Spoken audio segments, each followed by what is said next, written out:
Los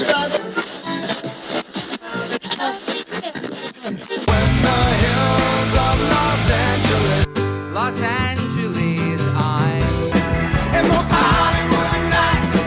She goes to California, oh, California. What you say about Los Angeles? LA got the people saying, Los Angeles.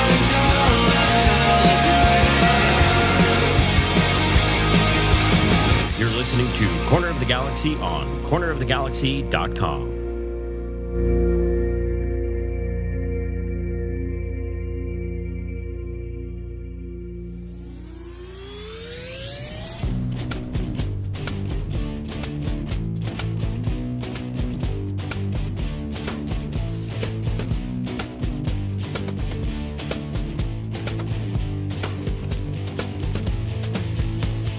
It's time for another episode of Corner of the Galaxy from the Box, the show that gets you behind the scenes of the LA Galaxy and into the minds of soccer reporters and MLS experts. Your hosts for the day are Corner of the Galaxy's Josh Gessman and LA Times soccer reporter Kevin Baxter. Let's start the show. Hello, everybody, and welcome to Corner of the Galaxy from the Box on cornerofthegalaxy.com. I'm your host, Josh Gessman, coming to you on a Monday, March 9th. LA Galaxy 4-1 losers over the weekend on Saturday night to Colorado Rapids in Colorado. A busy week for the Galaxy. Have Mount Pleasant in CONCACAF Champions Cup coming up on Wednesday. News surrounding that as well. And then also Sporting Kansas City on the weekend. So a lot of stuff to get to today. Trying to catch up on everything. To help us do all that, we're glad to have him back in the fold here. It's Mr. Kevin the Panda Baxter. 2 in a row for you, sir. Still jet lagged? Oh man, I can't stay awake. You know, the whole time in Italy, I don't think I slept more than 5 consecutive hours. Partly jet lag, partly just all the work and everything. So Right. I'm still catching up. You know, on CONCACAF Champions League, that's a mouthful. How about just call it the Triple C? The triple C, yeah, the CONCACAF. I don't know. It is Triple C. I don't know. It should have just been CCL, which is what it was before. It used to be. Because that was easier to say. It was more like aligned with sort of the Champions League in Europe and, you know, blah, blah, blah, the whole day. I don't know. Hey, listen, CONCACAF has their head placed firmly up their backsides because they have this game going off at 6:30. So I'm already like, are you serious about that? And we'll talk about other ways they have that too. Yes. By the way, here we hyped this last week. We'll hype it again. There's Landon's book. I'm going to talk to Landon tomorrow, and I think he's going to come on the pod to talk about his book. From what I've read so far, the book is really interesting. He doesn't seem to pull many punches. The chapter where he talks about Jurgen cutting him from the World Cup team I was is going to very say interesting. that's the one everybody wants to know, right? So Yeah. that's the big moment. But there's plenty of stuff for Landon. It was funny. I'll share some personal stuff. My son was playing on Friday at school. No, I'm sorry. He was basically walking to school. So I let him in the gate, and then they walk out to their lines and all that. And he saw one of his friends and went to run, and then fell face first into the asphalt. He snapped one of his teeth off. So that was fun. It was a baby tooth. It's cool. He's still young. It was a baby tooth, that type of thing. He looked like he was in a car crash, just craziness, like the whole deal. And so we took him to the dentist, and they were like, everything looks fine. Like the baby tooth that came out, it's gone, and that's good, and blah, blah, blah, the whole deal. So that was fine. The next day, he showed some symptoms that made us concerned. So we took him to CHOC, Children's Hospital of Orange County, which, by the way, is, if I can just plug that, they're amazing people there. Just absolutely amazing. So anyway, just wanted to check on the neurological side of things there. A little CT scan, everything came back clear, maybe a mild concussion for a little dude. So, at 6 years old, picking up his first C there is never fun. So anyway, he was with me today at work for a little while because my wife had to do some stuff because we didn't let him go to school. He's gonna go back, but we didn't let him go to school, and so he was there. So in my office, I have like all this Galaxy stuff and everything like that, and he finds this plush Landon Donovan toy, right? And he's like, "Can I have this?" And I'm like, "Do you want it?" He's like, "Yeah, it's gonna go on my bed with all my stuff." He goes, "I need a Galaxy player." I'm like, "Well, that's Landon Donovan," and he goes, "Who's that?" So I got to start the introduction of Landon Donovan. I showed a picture that I have in the office of me and Landon whenever I was interviewing Landon in a scrum. Robert Moore took a picture of looking back across it, so you can see me. I'm like, "That's me right there," and that's Landon. And And Jake goes, well, this one has too much hair. I enjoyed the fact that he's paying attention to the follically challenged, like Landon and myself, but it was just a funny thing. So yeah, fun little weekend. So You know, with that tooth problem though, he could pretend like he's a hockey player. yeah, exactly. That's what he's got right now. He's basically he has, you have your two front teeth, right? Your two upper front teeth. The first one of those, he jumped down off a slide or something like that and landed hard and basically snapped the tooth in half. It was a baby tooth, right? So they pull it and then we wait for the other one to come in. That still hurts though. Baby, you hurts. keep saying baby. It hurts, man. It hurts. I know, but so they pulled it and then we were waiting for it to come down. So we've been waiting for like months for this big tooth to come down because it wasn't ready to come out yet, right? The whole deal. So it's coming. So he finally had two teeth next to each other. Right, and that lasted for all of like a month and a half, and then now all of a sudden he's got a big old hole in there again. We have to wait for the other one to drop down again. So it was. So what's the Tooth Fairy doing about all this? Tooth Fairy successfully found the tooth at the school, and for all of his troubles, did offer some financial rewards for that. And then Mom and Dad, I think, also ended up buying him a big thing of Legos, so he could build something while he was home, trying to keep him away from the screen time. So yeah.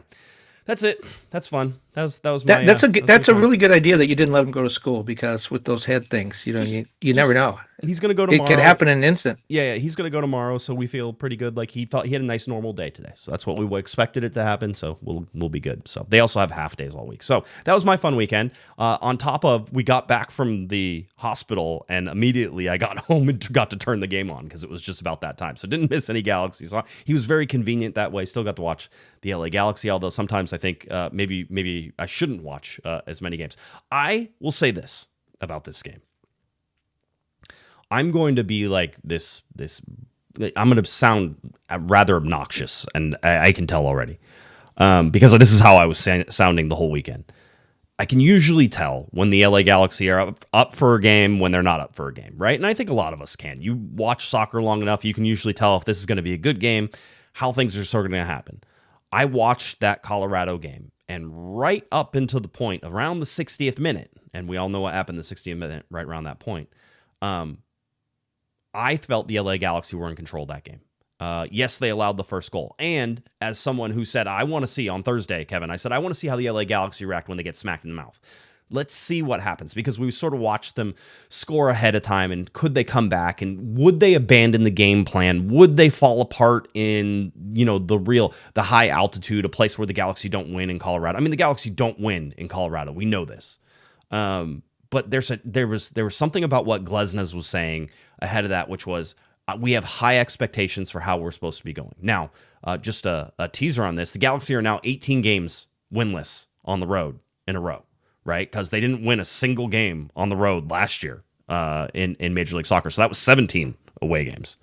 So now that's one more. So now they're at 18 games winless. So I wanted to see how they reacted, and what I saw after they got scored on was a team that was committed to the game plan, committed to creating chances, which they did all through the first half, even though they didn't score, opened the second half and came out and got that goal. When they got that goal, Kevin, it felt like the switch had flipped, and that the Galaxy, not only were they in control of it now, but now they had Colorado worried, because I think Colorado was sort of skating by on the fact that the Galaxy couldn't finish chances, whether it was Pec or Paintsel or anybody else who was trying to finish in that first half. They couldn't do it. And I saw that I saw that switch sort of turn in that second half, and I said, oh, the Galaxy are going to win this game. This is the game they're going to win. We're waiting to see how they react on the road. If you're going to be a good team in Major League Soccer, you at least got to get points on the road. But can you win games on the road? Because last year the Galaxy couldn't do that. And I felt that was the case. And I saw it all get flushed down the toilet when Gabriel Pec decided, I guess, to switch his brain off. Maybe it's the altitude.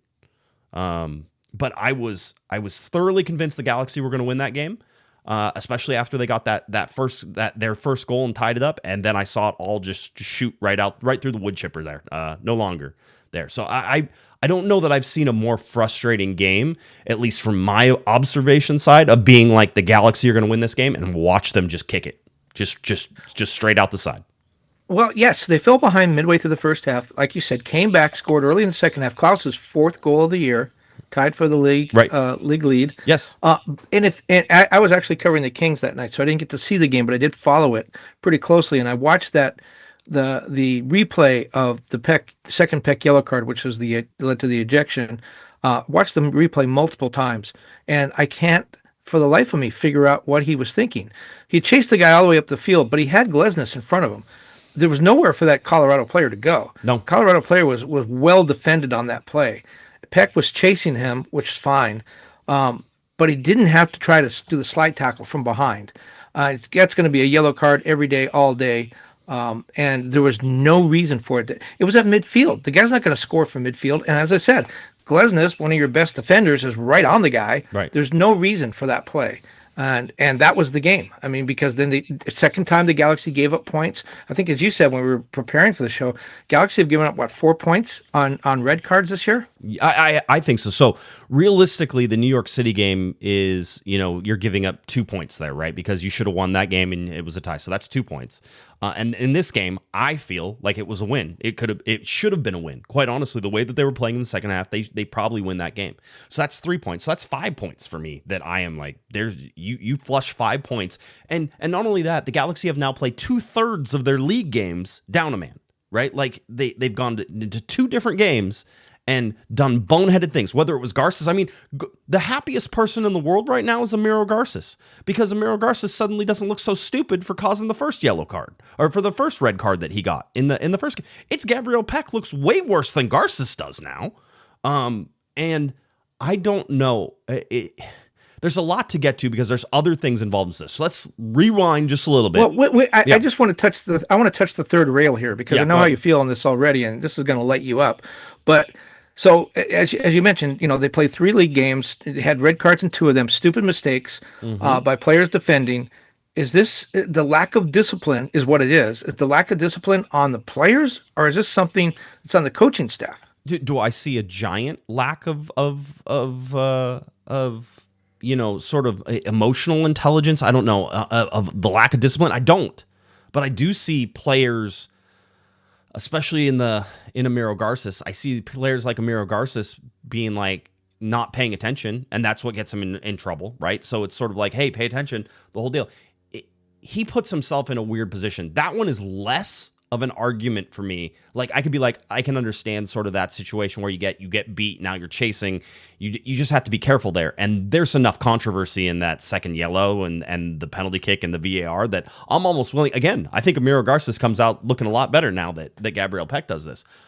I've heard coaches, and not just Greg Vanney, talk about how altitude makes your brain do stupid things.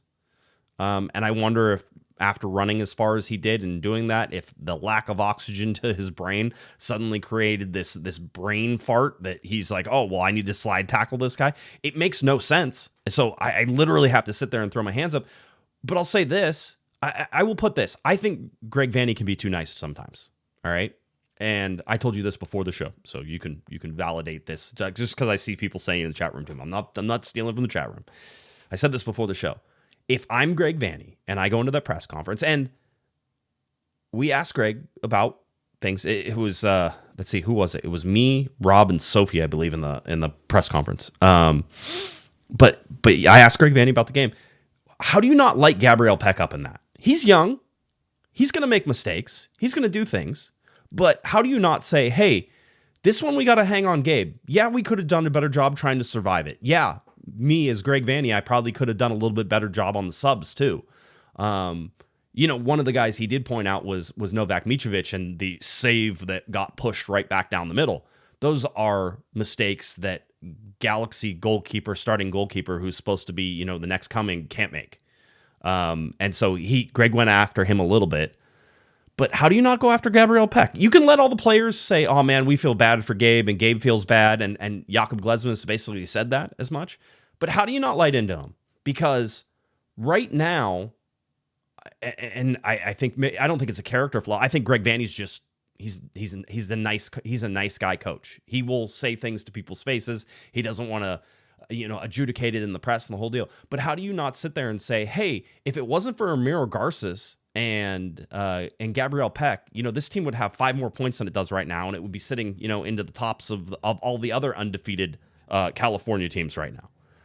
And I'm glad he likes to fall on the sword for the guys, but there's no excuse for what Gabriel Pec did. He blew up the game plan. But see, we don't know that he didn't say that behind closed doors. And, True and enough. I told you when we were talking about this before we came on, in our show prep. We'll just use that term. We did our show prep. In our show prep, we talked about this, and I said I've worked with managers in all kinds of sports. Jack McKeon, who was manager of the Marlins in the World Series here, loved to light guys up in the press. He had a lot of cocky players, and he would criticize them in the press. We don't know what he said to them in person, but he would criticize them in the press and let them deal with that. Let them answer the questions.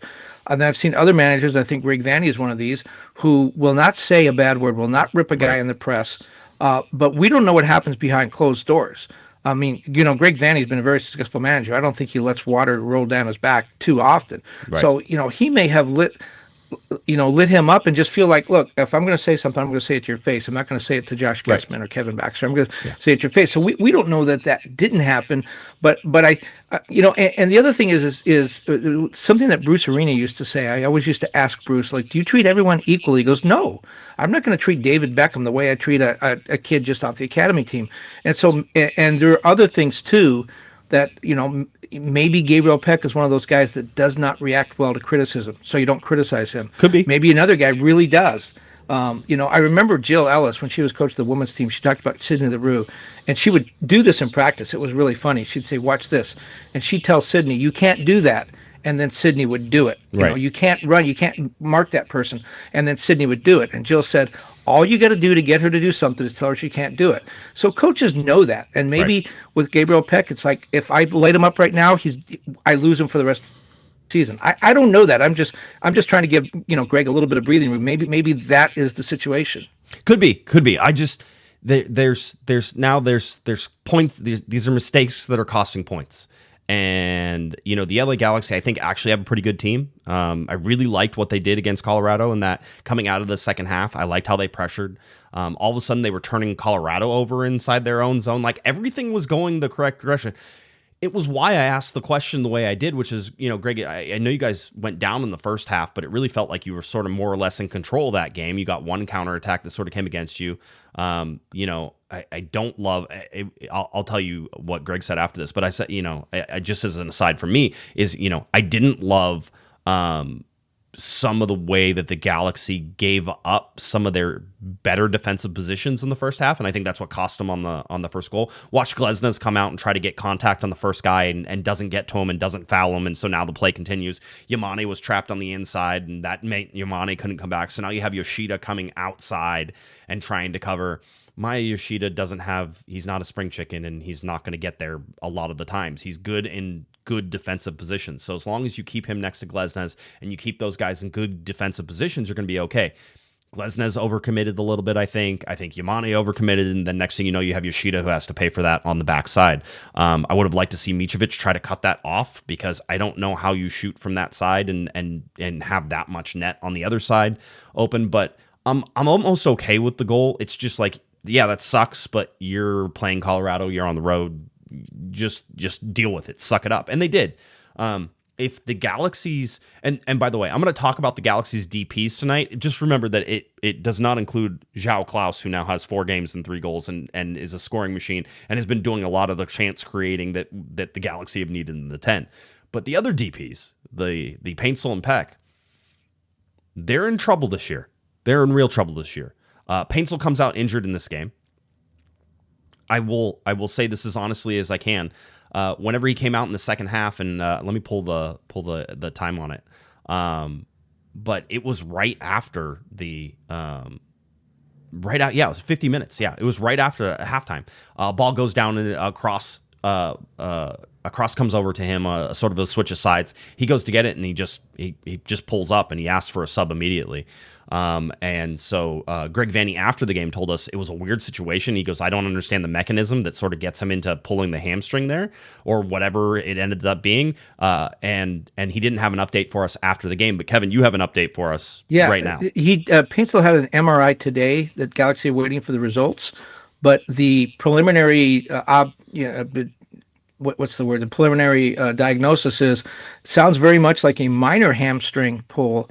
He is unlikely to play Wednesday, but the Galaxy did not even guess at how long he will be out until after they see the MRI. They think it's minor, but a hamstring. The hamstrings are really weird. It's an injury that can follow you certainly for the rest of the season, if not for the rest of your career. So it's something you have to be very careful with. I think the sort of the rule of thumb of the hamstring is if a guy's ready after 2 games, play him after 4. Give it some extra time. So he could miss a little time. I'm thinking 2 to 3 weeks minimum. That to me sounds like getting him fully back, because you don't want to, it's early in the season, so they're not going to want to press him because they don't want to injure anything. As you said, you give him the extra time, you give him the extra days, you do it. The problem with the Galaxy is they have 5 games in 16 days. So they're going to be without it. Now, my assessment is that Mauricio Cuevas came in and played better than Joseph Paintsel had been playing. And as a matter of fact, one of the reasons that Colorado started to get pinned back and couldn't handle things is because Mauricio Cuevas in a midfield position was causing them lots of problems. So I don't necessarily think that's going to be... It's one thing to say it's not going to be a huge loss because we haven't seen Paintsel play that well this year, at least not for me. But I will say that anytime you lose a designated player, you're losing quality on it. Even if Mauricio Cuevas can come in and really step up, there's unlikely he's able to hit the heights that Joseph Paintsel could hit if he was going to hit those. So I think Mauricio Cuevas coming in was a fairly good. It was a plus move for the LA Galaxy. He came in and all of a sudden the Galaxy started playing well. So that sub sort of spurred some things, and then you watch the LA Galaxy go and so they score, right? So you get that 1-1 game. Everything's going your way. Gabriel Pec gets that red card, the second yellow. And I guess there can be some discussion, Kevin, if you want, about the first yellow card for Gabriel Pec. I tend to believe that there's not much in that, to be honest with you. So what happened, that was in the first half. In fact, it was right before halftime. Peck had a chance to go into the box. He was in the box. He got a touch. His touch got away from him a little bit. The goalkeeper for Colorado came out. Peck went after the ball. It looked like they got there at the same time. I don't know whether they made... The replays are... by the way, I was told that game was being produced or directed from London. Just FYI. From London? Yeah. They you missed that because you were in Italy where they're doing games from London now. There's a certain number of games. By the way, wow. They're called Tier 3 games. That can't be good. Whenever you're a Tier 3 game, that doesn't sound. So anyway, it was a Tier 3 game between the LA Galaxy and Colorado Rapids. So so I didn't see a good replay on it. There was nothing on the reverse side that sort of showed that there was actual real contact with it. And for it to be a yellow card, you have 2 guys who are going after the ball. Nobody's making any dangerous positions. The most dangerous guy is the goalkeeper who's down on the ground, right? That's the guy who's causing all the dangerous situations. You have guys using their feet and a goalkeeper on the ground. And so they both sort of went for the ball at the same time, and Peck gets a yellow card out of it. I thought Chapman was unbalanced for most of this game. The referee for this game, Alan Chapman, I thought he was unbalanced in terms of how he was calling fouls and what he was allowing to go.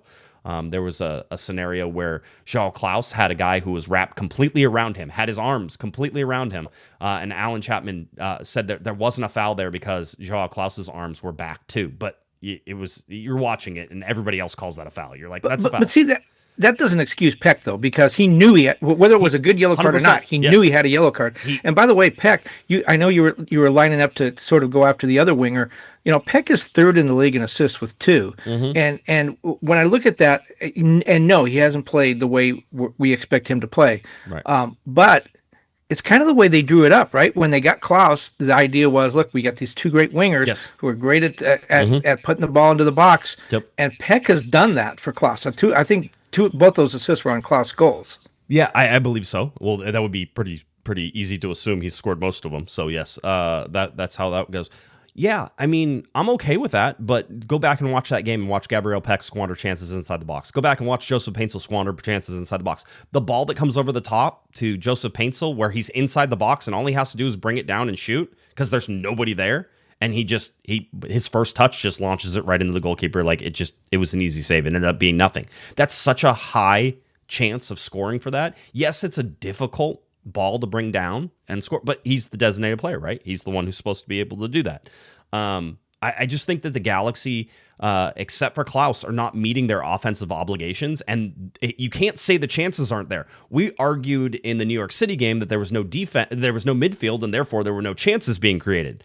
There were chances created in this one. 2.3 expected goals. For a team that lost 4-1, they out-created Colorado on the night. They had more shots. They had almost the same amount of shots on target. As you say, Novak Micovic only had to make 2 saves on the night. That's because the rest of them were behind him in the net. Yeah, right? He gave up twice as many goals as he did goals saved. And by the way, I don't want this to get away before I forget. We talked on the last show about the Charlotte game and how great the Galaxy looked, and both of us said, really good performance, maybe their best in a year. But we both wanted to see them do it again. Yep. We needed them to do it. They didn't do it again. They played well, as you mentioned, at times in Colorado, and they probably deserved a better result. But the fact is, when you go look at the schedule years from now, you're going to see they lost this game 4-1. Yeah. So they didn't follow up on the Charlotte game. They weren't able to replicate that performance. And my question is this: is you look at the subs that come in. So you get that red card to Pec, and then Colorado is bringing in their subs at 65. Greg Vanney goes to the bench. He brings in Nascimento for Klaus. Greg Vanney said afterwards that the reason that he subbed Klaus was because Klaus was exhausted. He was tired. He came over to the sideline at a break at some point and grabbed some water. And Greg, he goes, I saw it in his eyes. And I asked him, I go, can you give me 5 more minutes? And he's like, yeah, basically, yeah, I can give you 5 more minutes. And so Greg subbed him. So if anybody wondering, Vanney even said afterwards, he goes, we would have liked to have somebody like João up there, like to be a relief valve, because he's a better relief valve than Nascimento is. But he goes, that is what it is, right? Like, that's sort of the situation that we have. I mean, going back, is Christian Ramirez a better relief valves than Nascimento, right? If you could keep Christian Ramirez, which they didn't, and now he plays for Austin. It's just a question. It's like you're limiting who you have now. You have 2 guys who do 2 different things with Nascimento and with Klaus. But do you need somebody who's more of a stand-up 9, back to goal type guy who can be a relief valve, especially in these cases? So you bring in Nascimento. You bring in Eric Tomic. Eric Tomic makes his LA Galaxy debut. Should you have gone more defensive in this position, right? There was something about the way that the LA Galaxy looked in that second half that to me still said that they still thought they were going to win that game. Right. And I don't know if Greg, again, the Nascimento sub is what it is. I don't think that's something where you're like not being more defensive or what. You need a 9 up there to try to relieve some of that pressure. So you bring in Nascimento to be that guy. Bringing in Eric Tomic is a more offensive sub than it is defensive. Should you have parked the bus in that particular situation and tried to climb back in? The bottom line is that the Galaxy lost some of that momentum right after the red card, and you could sort of see it coming. So you get it in the 16 minutes later whenever you get the goal from Colorado. After that, it's over. Sanabria Sanabria comes in from Yamane, Nelson comes in for Aude. So you're trying to get more defensive and you're trying to sort of supplant some things. But at this point, the game's over. I tend not to care about the 4-1, although I thought it was interesting. Jakob Glesnes told us, he goes, after you get like 2 or 3 goals on, he goes, you got to stop the bleeding. He goes, you got to shut it down. And he goes, we didn't do that. Like that wasn't, we didn't handle that part of it. So again, I have no problem. The defense 11v11 looked really good. I didn't think Colorado was getting a whole bunch of chances and a whole bunch of tries. They had the 1 counterattack, which they scored on. The Galaxy had the majority of the goals. No problems with the LA Galaxy defense in that particular situation. Maybe it's on Vanney, and he should have to look in the mirror on this one. Maybe it's on Vanney to get more defensive quicker. Maybe you're just trying to salvage a point. Maybe you have to know that everything it is. I think you sort of have to figure out how the game plays out a little bit. I know people want to be instantaneous with switches and throwing switches, be like, we're done. You're down a man. It's over. The Galaxy even had a couple chances, even down a man, Kevin, where I thought they could have scored. So this is one of those games where I'm going to look at as one of the most frustrating games I think I've watched the LA Galaxy play in a while, because the talent was there on the field. They had everything going for them the way I think they wanted it to go, and it all fell apart because of another boneheaded move. You can't get red cards. You can't get second yellow cards. If Vanney needs to start subbing people because they have a yellow card, then do that, because that's the coaching solution that you can do. And if it's me, Gabriel Pec has to earn his way back onto the field after a game like that, because Mauricio Cuevas will certainly show up and do that. But now you're looking at being in without Gabriel Pec, and you're looking at being without Joseph Paintsil for the game against Sporting Kansas City, and Sporting Kansas City looks like a USL 1 team right now. So, how can you sort of sit there and say, oh, well, the Galaxy are fine. It's not a big deal. It's just these things have long-lasting repercussions now, and you're starting to see it already in game number 4. And I think Micovic had a horrible game. I mean, we talked about earlier in the last week. We talked about, well, the couple of clean sheets and the score lines, is that because Micovic is really good or the defense is playing really well? I think we credit it to the back line shutting things down. They didn't shut things down in Colorado, but they asked their goalkeeper for a little bit of help, and he didn't deliver. I think he had a terrible game. But you were right to point out the substitutions, and this is something really interesting. Over the years, Colorado plays 17 games a year in altitude, and so does Real Salt Lake. And not so much Real Salt Lake, but certainly Colorado seems to know when to make substitutions. They know how their guys are going to react. They know how far a guy can go. A visiting team, and Greg Vanney talked about Klaus. Klaus has played there before. He's played in MLS. He knows what it's like. But that altitude hits you in a different way when you're the visiting team, because you're not quite sure how far a guy can go and when he's really on borrowed time. Colorado knows that. And Colorado, no matter who the coach is there, they've always seemed to be able to figure out how far their guys can go with it. Like I said, the visiting team is kind of a crapshoot. Vanney didn't get it right this time. And it's almost, and now he's not going to play in Colorado again for another year, right? Unless they go there for the playoffs. Yeah. And he's going to have a whole different roster again. So it's back to experimenting again. It's very difficult for a visiting team to go either to Colorado or Salt Lake. Well, that's why you have to take it to them, right? And I think the Galaxy were sort of doing that in that second half. So I like the approach in the second half. I just don't like, again, the red card for me throws in too many variables that you weren't planning for. You have subs that you want to move in, and yes, that's part of coaching. That's how you have to adapt, and I agree with that 100%. But they were outscored 3-0, I think, in the last 25 minutes or so. Yeah. I mean, the game, which is over. the red card and the altitude. I think a little bit of both. Yeah, I'm sort of okay. I mean, here's the thing. I see people getting really upset about this game. I tend to be on the frustrated side of things, because you could see how it was going, and then it doesn't go that way. Because of a decision. It was Pec's decision. That's the decision that flipped everything. But having said that, I still believe this team is actually a pretty good team, because I liked what I saw. I liked how they were able to take it to Colorado. I mean, we've seen teams not play against Colorado. Colorado has a better team this year. They're sort of running on youth and exuberance right now, which is kind of fun to watch. So from a Colorado standpoint, you have to sort of like that. Let's get to some super chats. Lasso's Optimism $5 super chat.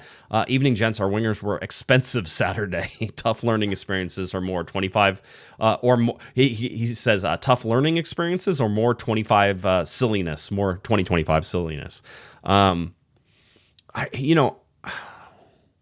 I don't think it's a learning. I don't think there's something to learn. I don't think Gabriel Pec, he's going to learn not to do it again, but didn't he already know that? This is like easy things. You can't get 2 yellow cards. If you do, Kevin, you get a red card. We all know these things, right?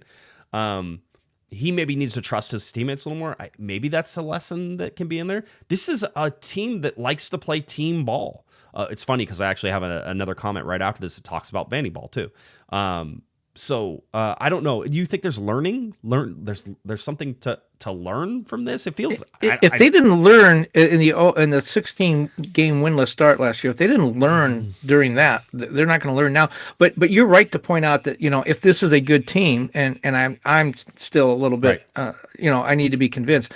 But if this is a good team, and you're right, and they did give up 5 points. You know what? Those 5 points right now, everyone talks about the last couple of weeks of the season. Oh, we got to win and need points. These points count just as much now as they do at the end of the season. Yeah. So if they've given up 5 points, it's not inconceivable to think that that's going to come back and bite them big time. There will be games that will be completely meaningless this year in terms of, the Galaxy may go out there and they'll just get blown out. It was just never going to work from the beginning. This wasn't one of those games. That's why I just couldn't. I saw people getting upset, and I'm like, I just don't understand the upsetness. Maybe it's the same side for me, which is you saw them have it. Like you saw that it was in their grasp, and then they just, because of, again, players, just stupidity, you get punished for that. And then everybody else has to try to make it. You made everybody else work at altitude. If you're Gabriel Pec, you have to buy everybody I don't know, energy drinks the next day, because if you're Gabriel Pec, you made everybody on that team run harder, have to play more, have to play harder, and at altitude. You made all those things happen. You took a game that maybe they could have coasted into the finish with because looks like they had the upper hand on Colorado, and you made it hard. You made it. Greg likes to talk about how you have to suffer sometimes whenever you're playing, right? Sometimes you have to suffer. The Galaxy suffered, Kevin. They did what they were supposed to do. Down 1-0. They came back. They suffered through it. They grabbed the momentum in the second half. They got the goal. They suffered through it. And then Gabriel Pec says, wait a minute, hold my beer. I want you guys to run some more. I mean, I don't know. And did you see Peck when he went down to the ground before Chapman even pulled his card out? Like, no. He's giving him the finger. Isn't that a confession right there? Every time you see the player do that, the card comes out. I don't know. Let's see. I think it's Mago $10 super chat. Unpopular opinion: this club has prioritized Vanney ball over winning at all costs. We need to win, good, bad, and ugly, not just with 700 plus passes again. Yeah, but that Vanney ball got the LA Galaxy 1-1. When you're down a man, it's no longer Vanney ball. You that's not how this works.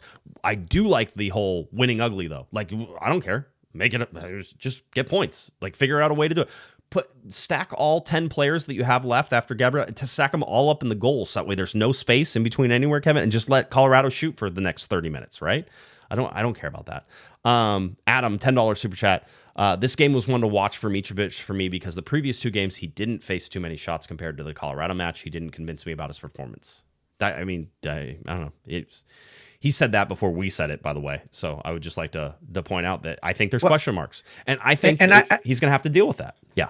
I don't know that this was Vanney ball. Didn't the Galaxy have just 39% possession? I mean, Vanney ball is more of a possession-based game, and so, whether and maybe that was part of the problem too. They were chasing Colorado around the field at altitude late in the game. I don't know when the possession battle got so one-sided, but 39% possession is not really Vanney ball, and I don't know what to blame for that. Maybe it is playing with 10 men. It was 50-50, I think, at halftime, if I remember correctly. It was 50-50. So just to give it again, what does the yellow card, red card do for you in the second half when you go down? It shifts the possession game a whole bunch too. So, yeah. 100%. Somebody, Joe in the chat room says, lesson is one of the assistant coaches needs to remind players going into the second half who was already on a yellow card. Can they pin like a little yellow card to them so that way they like look down at their wrist? They're like, oh yeah, I got a yellow card. These guys are smart. Matt Provino, by the way, throwing out the tactics free zone. Once the yellow card goes away, it's tactics free, right? There's you don't have to worry about it anymore. And there is no such thing as Vanney ball or anything else. You just go ahead and throw things around and see what hits the wall. So that's that. Let's close the book on that because we have other stuff to talk about. I have stuff that we have to get to that came out before this game even happened, which had everybody all in an uproar. I didn't even tell you we were talking about this, but I just remembered that I had it in the queue here. You'll hang on, it'll be fine. But all 30 teams in Major League Soccer were revealed to how much general allocation money they currently have. This was after the roster freeze deadline of February 20th. So this is sort of that, hey, how does everybody look? And let's see, we'll start at the top there. Who has the most general allocation money? Okay, it's Sporting Kansas City at $6.3 million.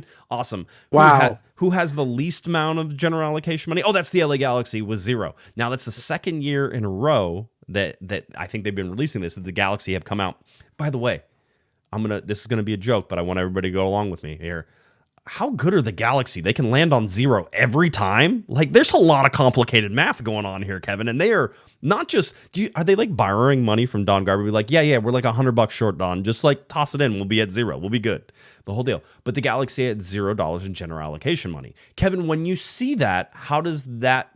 What does that represent to you? Because I'm gonna try to explain this that way. People, but I feel like when you see that, there's a little bit of like, oh, are the Galaxy not managing things correctly? Well, I mean, at the top, $6 million, spend some of that money. But Yes. the thing I've been thinking about with the Galaxy and with Will, I think Will is still a little, okay, so we know Will did a great job building the championship club. But the last 2 years, he's had players, one that he traded for, one that he re-signed or signed to a new contract, that he's had to buy out. Remember the player that they got in trade from Nashville, I forget his name, the midfielder, was a fairly expensive guy, and they acquired him, and they knew they didn't have any room for him, and they had to buy him out. That was was that Sean Davis? Is that who that was? Yes, Okay, and that was over $1 million. And then they signed Christian Ramirez the second year, or extended his contract. I don't know what the correct language is, and then they had to sort of put him on waivers, let him go too, and I think they were financially responsible for some of that. So I think Will's kind of still learning his way a little bit, and I'm not quite sure that he's figured out all the mechanisms. It's very complicated, but the fact that 2 years in a row he wound up with a guy he couldn't afford and had to let him go for free, basically, and pay for that, that was the red flag. I didn't know about the allocation money at that point, but those are the two sort of things of, what are we doing here? Yeah, I'll say this: the Sean Davis move was planned. And I know that sounds crazy, but the Galaxy, if I remember, traded was it, I think, Brugman or it was. Yeah, that was where Brugman Yeah, went, yeah, it and was they got Brugman. him back. And, They got and I him think back. they knew if they couldn't afford Brugman, they couldn't afford Sean Davis. So they knew that. But they knew they were going to have to buy out the contract, and so they found a contract that Nashville wanted to give them that was less expensive than what the contract would have been for Brugman had they tried to get it out. It was a whole thing where that was more or less planned. I don't think Christian Ramirez was planned. It's been my theory, and I haven't run this by everybody. I'm sure I'll be told I'm a moron very soon by certain people. My theory is that the international slots cost the LA Galaxy too much money, and that ended up costing them the spot for Christian Ramirez. I believe that. That's in my mind. Seeing the Galaxy spend about $800,000 in general allocation money on international slots there at the end in order to get everything, that to me sort of signifies that. And by the way, Christian Ramirez starts in the CONCACAF Champions Cup game, and then he gets cut the next day. I just don't think that was something that was they weren't planning on spending that much money on international slots, and they ended up having to do it, and then it tossed Christian Ramirez off the roster. Well, and Will is working with the club with resources, so it's not like it's not Right. a season-ending thing. It's okay. The Galaxy can absorb that, but it's just not really a good look. Well, okay, now let's go back. Now that everybody focused, because Sorry. see, I even highlighted the LA Galaxy at 0 because I sort of want to draw your eye to that and show you that's where the LA Galaxy are. Let's go take a look at some of these teams again. Sporting Kansas City has $6.3 million. Kevin, would you like to change the LA Galaxy's roster for Sporting Kansas City at this point in the season? Would you rather have $6.3 million and have Sporting Kansas City's roster? Absolutely not. Okay, cool. So we got that. Colorado, though, I mean, you're looking at that. There are some, I'm going to say there's overachievers here, but let's flip over to the 30th spot, which is where the LA Galaxy are. Who's the one right above them? Is that Inter Miami? Yes, it is. And how much does Inter Miami have? $17,000 in general allocation money. Can they buy anything for $17,000 in general allocation money? No. So they're at 0 too. Vancouver Whitecaps at $20,000. They're at 0 too, right? So, yeah, and by the way, who are some of the best teams in Major League Soccer right now? Inter Miami, Vancouver Whitecaps. You can even go up to LAFC, who has about $250,000. Not a whole bunch, but some of that. Do you want to trade their roster? Like, if you're Sporting Kansas City, you would gladly change for LAFC's roster, right? So at $250,000. Look at some of the other teams, though, like San Jose. I mean, Bruce Arena Yes, is I know. famous for knowing how to use the salary cap and all that kind of stuff. How does he leaving $4.7 million on the table? And then Philadelphia, one of the cheapest teams in the league Yep. when you look at payroll and salary. Yep. What are those players thinking when they're playing for minimum wage and they look and see, hey, our team has $4.3 million they could give us. Well, here's the thing that I sort of, and remember, let's remember this as well. General allocation money is not real. It's made up. It's Garber bucks. Okay, there's nothing to it. All it does is offsets real money that actually gets paid regardless of general allocation money, right? It's just a buy down mechanism. It's not real. It's not tangible. There's nothing. You don't get a little booklet of Garber bucks in there and say, oh, here's all my general allocation money.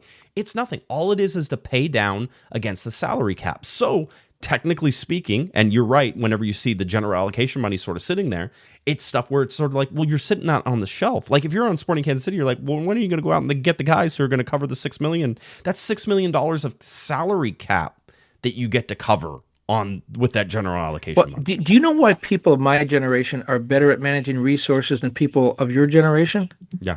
It's because when we used to go to Disneyland, we got those little booklets with like E-tickets and A-tickets, absolutely, and you had to manage that through the day. Like, how many E-tickets are we going to spend in the first couple of hours? Because then we have nothing left at the night, and then we're riding that trolley around Main Street because that's all the only ticket we have. You guys didn't have to deal with that. Right. The thing I will say about this list is that you get into some of the guys like San Diego, right? Why San Diego's the 7th. They have $4.2 million, and look at what they're able to do in the whole deal. San Diego, I believe, is still riding some of the general allocation money that they were able to get. They get extra general allocation money the first year, and some of that kind of can get carried over. I don't know if that happened in that case, but that's an explanation you can look at.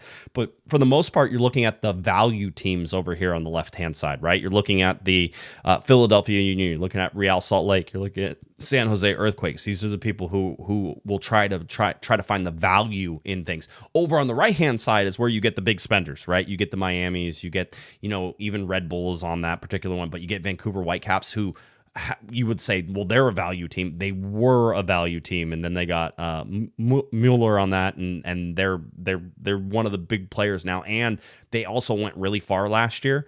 And so I imagine they had to pay out a whole bunch of bonuses and stuff like that. So I imagine that ate up a lot of their general allocation money. The point that I think people are talking about is if this LA Galaxy team turns out to be mediocre, Kevin, then this general allocation money here and this spend here is like you're spending all this money and you're not getting the production out of the players. So I think that's a fair criticism. But as of right now, I still consider the LA Galaxy, in my mind at least, one of the top 10 teams in Major League Soccer in terms of, one, their ability to spend, and two, how good they should be this year. And so we'll sort of see if that plays out or not. Well, yeah, and again, they are a team with resources, but kudos to MLS for releasing this information, because they didn't used to do that, and it allows fans and journalists to look at that and say, man, Sporting Kansas City sucks, and they got a lot of money they can still spend, and maybe it's garbage bucks, but still they can use that to improve their team, and they're not doing it. It's just like, you see the salary tables in Major League Baseball, and the Marlins and Devil Rays are always at the bottom. Mm-hmm. They don't spend any money, and their fans are saying, look, you want us to come out and watch your team, and you guys aren't spending any money. This is really good. It allows us to look at what the front office is doing, how they're managing their resources. And again, you see the teams that are spending, other teams that are winning, the teams that have all this money left aren't doing jack. And so here's the other thing that I will say is that the LA Galaxy is still expecting to get money in from the Johnny Perez deal. So that's still coming in this year. So it's not going to stay at zero. It'll get pumped back up by something. Now, that's not general allocation money. That actually comes in, I believe, as cash. And so there's still money left to get on from Nashville in terms of them acquiring Johnny Perez, and then there's an additional around $150,000 or something like that should be coming from I think Chivas, because Perez goes down to Chivas, and there was a sell-on percentage there. So there's more money coming in for that. It's not a ton of money, but it would make people feel better if they saw that there was $250,000 in general allocation money in there and sort of doing it. And as Mr. Provino says, there is an ability to borrow from next year's general allocation money, and so you can do that. And so if the Galaxy are at zero, how much did they have to borrow, and that type of thing. So what does it leverage for next year in terms of next year, this year, that type of thing. So just stuff to watch, and keep an eye on. Boy, that would be dangerous to do, because you got some decisions to make next year with Klaus, and then Puig coming back, and Push coming back, and boy, I don't know if I'd want to start the season with no money. Yeah, I mean, there's always different ways to do different things. Well, again, you start not renewing contracts and you start changing out different things, and the general allocation money starts stacking up because you're not using that money to buy down anymore.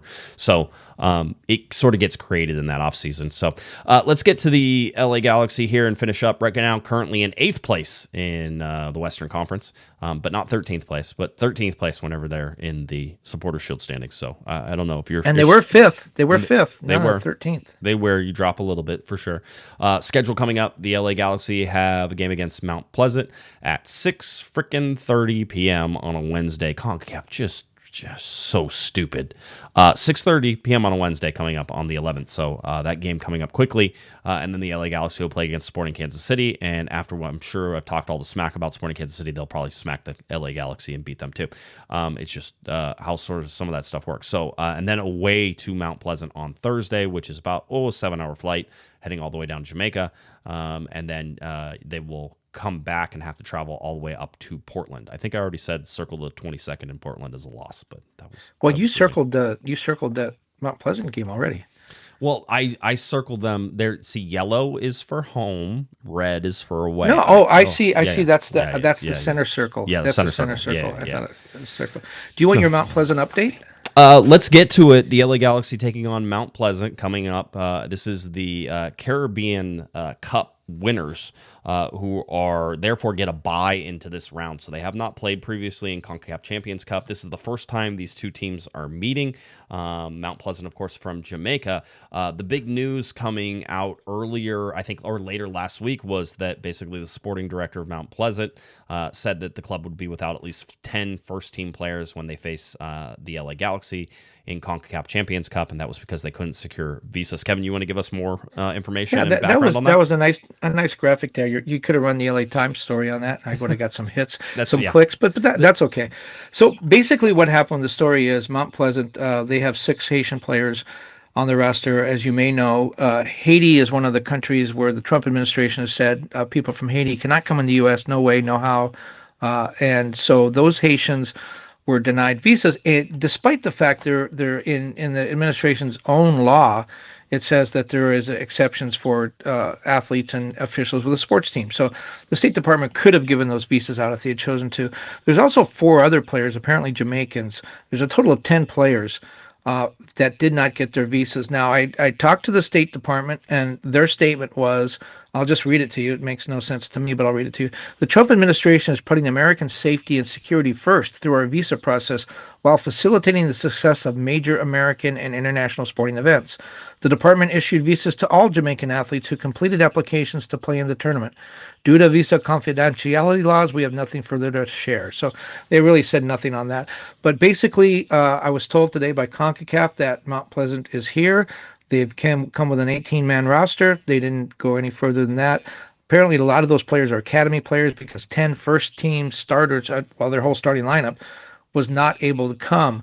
I tried to look into that a little further, and what I was told by people who do this on a regular basis and actually work with CONCACAF and international teams is that generally they're told to apply for visas 2 weeks in advance. Well, Mount Pleasant didn't know they were coming to play the Galaxy until stoppage time of that game with San Miguelito at Dignity Health Sports Park when San Miguelito did not score an away goal, so the Galaxy then advanced. So that was less than 2 weeks ago. So Mount Pleasant didn't have 2 weeks.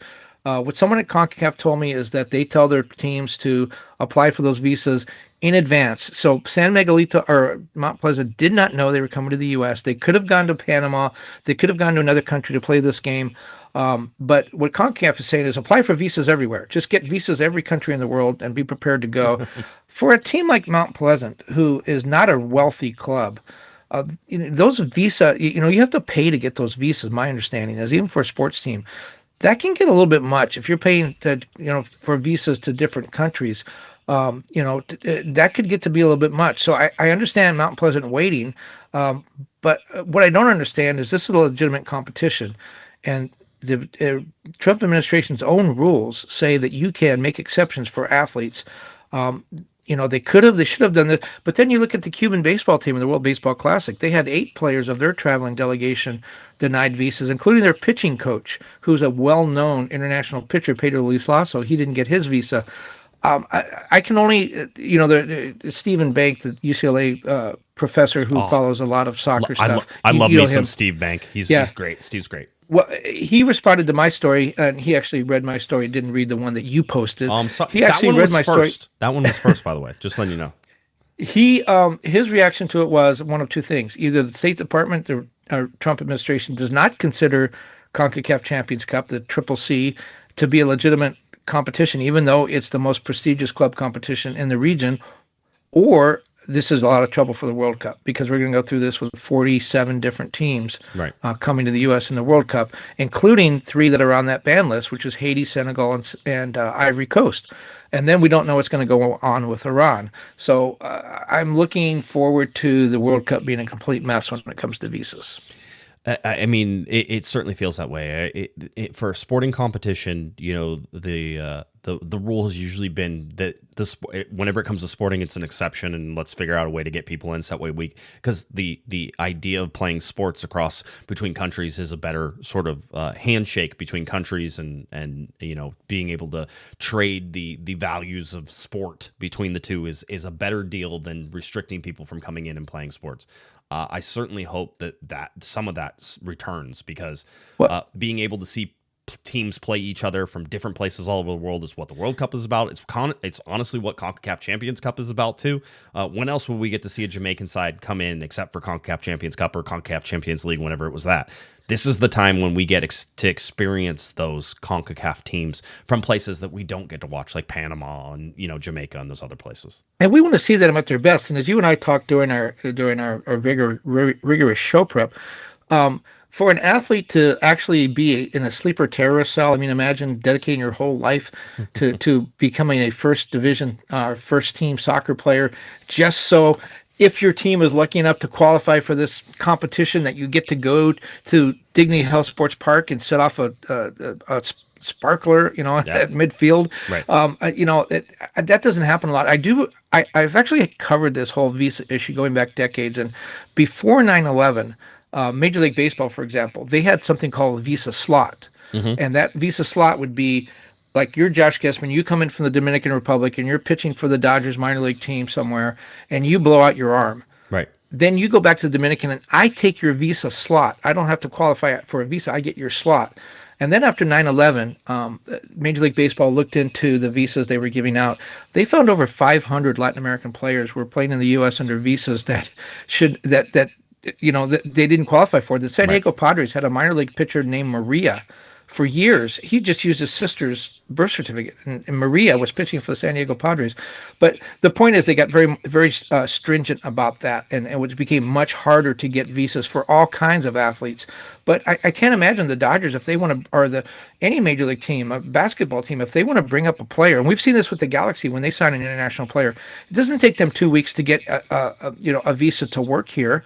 So why would Mount Pleasant be subject to a more stringent procedure when their guys are going to go home?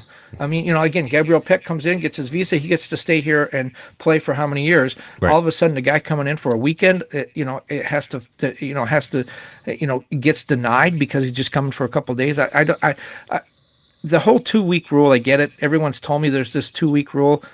It just sounds ridiculous. Again, if you're going to bring a player up from the Dominican Academy to play for the Dodgers, you're not going to wait 2 weeks. He's going to be there overnight. Well, now we're seeing that Mount Pleasant has called up academy guys, right? That's what we expect. That's what I was told. I'm told they're here now, and that they have 18. CONCACAF told me Mount Pleasant is here, and they have an 18-player roster. And I said, well, who's on that 18-player roster? And that was kind of like academy guys. Yeah, and so we'll see. They haven't given up, by the way. I want to say, because if you go to that game Wednesday and all of a sudden you see a bunch of guys that are really good players, they haven't given up yet. As you mentioned, it's a 7-hour flight. At some point, they're going to have to, fish or cut bait. Right. But they're still trying to get those guys here. Yeah, and so we sort of watch. I mean, I think beforehand you and I were sort of talking. You're like, I think this really puts the pressure on the Galaxy to have to do something because you have these younger kids and hold it. I think it was probably that way anyway. I don't know that much has changed. If you're the Galaxy, as much as you probably want to be somewhat understanding of the situation, you need to know nothing about the visa situation. You need to go out there and pretend to play like these are all seasoned professionals and everything else. I like your shout out that you told me earlier, which was like you have these young players, they're playing with nothing to lose. I mean, this is their chance, and not only that, they get to do it in front of at least 100 people at Dignity Health Sports Park because the game's at 6:30 p.m. It's not. Listen, I just want to make it clear because I'm ragging on the fact that it's a 6:30 p.m. start. The Galaxy didn't get to choose the game, right? This wasn't like, oh, we wanted it this time. The Galaxy chose it would have been at 7:30 or 8 o'clock. That's what it would have been. CONCACAF chose it. So CONCACAF has their head up their rear ends for so many different reasons, which is pretty normal. It's usually pretty much a crazy sort of show out there whenever CONCACAF is trying to run things. But a 6:30 p.m. game the only way they could have screwed this up more is if they put it on Thursday at 6:30 p.m., where traffic on Thursday is always worse than traffic on Wednesday. And so, I don't know. I think I have to leave at noon in order to get to Dignity Health Sports Park by kickoff at 6:30 p.m. on a freaking Wednesday. I don't imagine that there's going to be a ton of people who are excited about going to this game and will be at this game. And you would lessen that. It's a midweek CONCACAF game anyway, Kevin. There's already only going to be like 11,000 people there, maybe tops, right? Now you put it at 6:30. That hour difference is huge. Hour and a half difference is massive. So 6:30 is crazy. It does mean shorter lines for the pupusas. I don't think the pupusas are going to be operating, dude. That sucks. Yeah, I know. But yeah, I mean, my point about the academy kids, and when we were talking earlier, is they're supposed to lose, and they're supposed to lose big to the LA Galaxy. So if these academy kids just go off and as I said, play with borrowed money, if they lose 6-0, they're supposed to lose 6-0. So what? But what if they go balls to the wall and win 1-0? Yeah, that is a tremendous achievement. And then all of a sudden they go home and get their best players back. They're in a position to do something. So I really think it's going to be that way. I think it would be 6-0 or 1-0 Mount Pleasant or 1-1, something like that.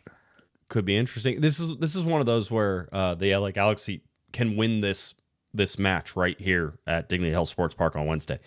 On Wednesday afternoon. We're going to stop calling it evening. On Wednesday afternoon, the sun will be up. It'll be bright. It might even be hot. They might not even need the lights. It could be over before dark. You could keep it because we just changed clocks because that's what we do for stupidity reasons. So now you're in this position where the LA Galaxy can win this game on Wednesday. They can win this two-legged match. You win this game 3-0. It's over. Right, Mount Pleasant is going to. You're not going to allow them to score the 3 goals down in Jamaica. You can essentially put this game to bed, and you need to do that so that way you can properly prepare for what's going to happen after the game in Jamaica and get ready for the game in Portland. We talked about the Galaxy shutting out Charlotte early and allowing them to sort of prepare and work the way that they wanted to and put the subs in that they wanted to, and it allows for you to rest guys and rotate and do all the things you want to do. That's why this game against Mount Pleasant is important. If you're the LA Galaxy, you score once in the first 10 minutes, and by halftime, it should be 2 or 3-0. And then that game is over, and you don't have to think about it anymore, and you can worry about Sporting Kansas City on the weekend. You want to know where Mount Pleasant's mindset is? Someone in the Galaxy told me that Mount Pleasant asked the Galaxy if they could stay for a few extra days. I guess they do clinics or media or whatever. Right. It's like, the Galaxy's coming to town, everybody. Yep. This is a big deal. And the Galaxy said, well, thanks for the invitation, but we got a game against Portland. We got to be back. But imagine that you're playing another team and you're saying, can you guys hang around a little bit and sign autographs? I mean, it's really the same way that you look at like any of the FA Cup stuff or stuff like that, which is sort of like you get these big teams playing these small teams and you play them in the small arenas and you get this atmosphere that you just can't match in other places, right? And so the LA Galaxy are still a big name, at least for now, around the world. So, I can imagine. Them going down to Jamaica and it being a big deal. And I imagine that there'll be a lot of people in Jamaica who want to go see that game. So it's good. It's disappointing to me that Mount Pleasant won't have its team the way that they want to have it if as long as those visas don't come through, because they've earned it. They won the Caribbean Cup. That was their first one ever. They put in the work. They've won the things they're supposed to win in order to get to this point, and the reward is that they get to play against the LA Galaxy, which is a really good reward. That's what you want. Like, if you're in these competitions, that's who you want to play. I'm sorry. Everybody knows my view on the current administration, Yes. but I think as a country, it makes us look small when we can't allow athletes to come in and play our teams. I haven't heard of any Mexican teams refusing visas to anybody, any Panamanian teams. Costa Rica lets our players in. And if we want to have big tournaments like the WBC, like the Olympic Games in 2028, like the World Cup, it got to lighten up a little bit on this. We got to figure out a way to make it happen. No, I mean, by the way, somebody said Jamaica should just say that the LA Galaxy can't bring their players in for visas. They just pick 10 of them to not allow them to come in. So that would be the reciprocal. By the way, that is going to happen. Eventually. It's not going to happen now. Yeah. Jamaica's too cool. They're great people, but somebody's going to do that. And there were some countries when the first Trump administration denied or made French people apply for visas. I remember going to I think it was the Women's World Cup in France, where all of a sudden the Americans had to go through an onerous process to get visas, which you didn't have to do before. Right. Same thing with Brazil. This was before Trump, I think maybe under Obama or even further back. Maybe it was under Bush, where Brazil, all of a sudden, Brazilians had to have visas, even if they were just coming into the Miami airport to change flights. They had to have visas. And so Brazil said, okay, Americans, you need visas. It's happened before. It's going to happen again. The more that we get small with athletes from other countries, they're going to make it tough for us. Yeah. So now it comes to, what does Greg Vanney do in terms of who plays? And do you go back to sort of this 2 lineup, back different lineups in there? Do you play? Justin Hack hasn't seen a lot of minutes, so I would expect to see him. Eric Tommy hasn't seen a whole bunch, although he got his first run out in Colorado.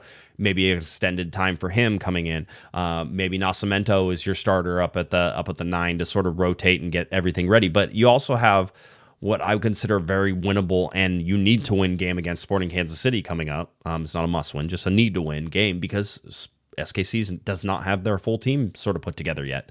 And so that's something you need to take advantage of whenever you get them there. So questions for Greg Vanney to certainly put in there. I think you play younger guys. I think Tucker Lepley, Harbor Miller, you can play some Ruben Ramos Jr., those type of things. But you need to, on the same part of this, if you want to make it easier on yourself, you need to win this game, and you need to win this game big. So that way this game is over. 4-0, 5-0. And do I expect that? No. But if you're telling me what the perfect example of how you get into the next round is, win this game 4-0, 5-0, and don't have to worry about the 7-hour flight to Jamaica. In fact, maybe you don't send everybody to Jamaica if that's the case. And you can gamble it that way. But, I'm not in charge. They don't let me be. That's what I heard. So I think JT definitely starts in goal, and there's no way Marco Royce is getting on that plane for a 14-hour round trip. Yeah, that's one that he doesn't need to go. But again, that's if you take care of business at home, then yes, you don't have to send Marco Royce. You can send him to Portland, and he can just meet everybody there. He can relax, drink some of the weird coffee, have some fun in Portland, and then everybody will come up and meet him, like that type of thing. So. But then you also have Marco Royce on turf in Portland. Do you need Marco Royce on turf in Portland? Has he played on turf in Portland yet? Or did he come in the second half of the... Yeah, he may have gotten a chance last year to play in Portland. Let's just put him in bubble wrap for a couple of weeks, and we'll, whatever. Open in case of emergency. Whatever. We're going to have to see how it goes. All right. Anything else that you would like to point out? I'm trying to think. Oh, did you see Major League Soccer suspended two guys? Lifetime? For life. For life. One of them was an LAFC player. Let's see. Former LAFC player. Yeah, Major League Soccer has issued lifetime suspensions to Derek Jones and Yaya Boa, neither of whom is currently under contract with an MLS club for violating the MLS gambling policy. After receiving suspicious betting alerts through Integrity Partners, MLS retained the law firm Patterson, Belknap, Webb, and Tyler to conduct an investigation, and players were placed on administrative leave pending the completion of the review. After review of the results of the investigation, MLS concluded that the players engaged in extensive gambling on soccer, including on their own teams, during the 24 and 25 seasons. In one instance, both players bet on Jones to draw a yellow card during an October 19, 2024 match, which he received. MLS also determined that the players likely shared confidential information with other bettors about their intent to draw yellow cards. No evidence was identified that suggested any of these betting activities affected the outcome of a match. Listen, there's just going to be more of this. With all the betting and everything that's going on in world soccer, and then also now here in the United States, there's going to be more of this. So I think MLS wants you to pay attention to the fact that, see, we caught them. We got him, the whole deal. And I'm this is going to be a byproduct of all the betting you're allowing. Yeboah was with LAFC for a heartbeat, and then this whole thing kind of blew up, and they let him go immediately. They took immediate action and got rid of him. But, soccer is actually one of the easier sports to bet on as a bettor or a player. You can bet on things like who's going to get the first throw in. Now, imagine you're a player and you get a chance. I mean, kick, to make a little bit of money, just kick the ball out of bounds. There's the first throw, and you've made your money. You haven't affected the outcome of the game necessarily, but still, that's a really bad look. You don't want players involved in that in any way, shape, or form. And Serie A, Italy Serie A, used to be the Premier League. It was the best league in the world in the 90s. All the players there, Klinsmann, Maradona, everybody that was good was playing there, and they had a number of huge betting scandals that pretty much wrecked the league, and they're still trying to get themselves back to the top. And God, I think Major League Soccer was right to react as forcefully as they did. But like you said, it's really hard to get that genie back in the bottle. It's one of those that we'll watch. But anyway, just thought that was interesting. Anything else that you have for us tonight, Mr. Kevin Baxter? No, I think I'm going to go take a nap. It's about time. It's about time for your afternoon nap, so that you can stay up later. I fell asleep before. It's the time change. What a stupid time change. I don't want to get on that horse every time. Is that what it is? Do you think it's the time change more than the jet lag still from Italy? I didn't go to Italy, and I'm exhausted. That's right. So I would imagine that we can count the whole Italy thing out. I did go to. I'm going to tell you something. This is going to be a nerd moment, and that's okay. I enjoy these parts. This is fun for me. I don't care if it's fun for anybody else. I got to visit a private backyard railroad on yesterday. It was about 2 hours outside of Orange County here, and I went up the 15 and drove out on the 138. Right, I can't tell you exactly where it is. It's a private residence. So I'm not going to blow that up, but I was so out the 15, up the 138 through the Mormon Rocks there in that area. If people know where that's sort of on the backside, right? I think on the backside of Wrightwood, and sort of that way. So I was like out in the desert, and this railroad. It's a 9-inch gauge. The railroads that I manage and I'm president of is 7.5 inch. So it's an inch and a half bigger. The rails are further apart. Not that matters, right? But it's a weird little thing that it's there. But it is out in the middle of this desert, Kevin. And some guy in the 60s decided to build a railroad on the side of a hill, a miniature railroad on the side of a hill. And there's about 150 feet of elevation gain, which is gigantic whenever you have these little tiny trains. So that it's about 1.25 miles from bottom to the top of the hill, and you get to all you do is go up the whole time you go up there, and it's like around this guy's house, and it's in the middle. It's just one of these weird places you would never know existed. And we had some of our members of our club come out there. I was there from we left at 8. I got back at 8, so it was about a 12-hour day. Does it loop, or then you just come back there straight down? So if, again, to completely nerd out, the railroad at Orange County Model Engineers is a looping railroad. There's loops, and you go in loops. This is a point-to-point railroad, right? So point-to-point is more realistic to the real world, right? Because it's between Los Angeles and New York. Those are 2 points, and it's point-to-point. It's not a loop. You don't go to and then you turn around. So, but this railroad actually has a loop at the top of each side. So you go point-to-point and then loop, and you can come right back down and go down. So that's what we did. Just went up the hill, turned around, come down. It took you about 15, 20 minutes to get up the hill, and about 15, 20 minutes to get down the hill. And so it was quite, and we had, I think, 4 trains operating. So it was great. I had a great time. But I'm exhausted from that, also from being like dried like beef jerky out in the desert with the sort of, it wasn't hot, but it was dry. So it was fun. That was it. That was my weekend. That was what I did. So lots of fun. Hospital stays, little LA Galaxy, little trains, it's pretty much my Missing weekends teeth. Anymore. Yeah, missing teeth. Yeah, could have been a hockey game in there. Yeah, I still think the hockey thing. I mean, you should we'll see take them to a Dex game. Maybe they'll sign them. It'll be fun. All right. Anything else? We're good? Nope. Okay. I was tapped out a long time ago. Yeah, you were barely awake for this one. All right. If you're looking for Mr. Kevin, the Panda Baxter, why would you? And apparently you weren't. You weren't. I'll clip it for you next time. Story. I'll clip it for you next time. If you're looking for Mr. Kevin Baxter, at KBaxter11 on any of the socials, and then, of course, at LATimes.com, where you can find his wonderful article about the visa situation facing Mount Pleasant. Please go to LATimes.com and read that. I will go right now, Kevin, I promise. If you're looking for me on any of the socials, at Galaxy Podcast, cornerofthegalaxy.com, and, of course, anywhere you can find your podcast, you can find Corner of the Galaxy. Just look for it, search it, type in Corner of the Galaxy. Tell your friends, tell your family. I guess I'll see you on Wednesday. I don't know. Whatever. We'll try. We'll try to do something. Who knows if it'll work. For Mr. Kevin, the Panda Baxter, I'm Josh Pato Gessman. You've been listening. You've been watching to Corner of the Galaxy from the box on cornerofthegalaxy.com. Have a great one, everybody. You've been listening to the Corner of the Galaxy podcast on cornerofthegalaxy.com. You can follow the show on Twitter and Instagram at Galaxy Podcast. And be sure to check out and subscribe to iTunes, Stitcher, and Facebook by searching for Corner of the Galaxy. Fans, we thank you for listening, and we ask that you be kind and courteous to your neighbors as you leave the podcast. We thank you for joining us and look forward to seeing you again. Until then, I'm Michael Araujo, and on behalf of the entire Corner of the Galaxy crew, goodbye, everybody.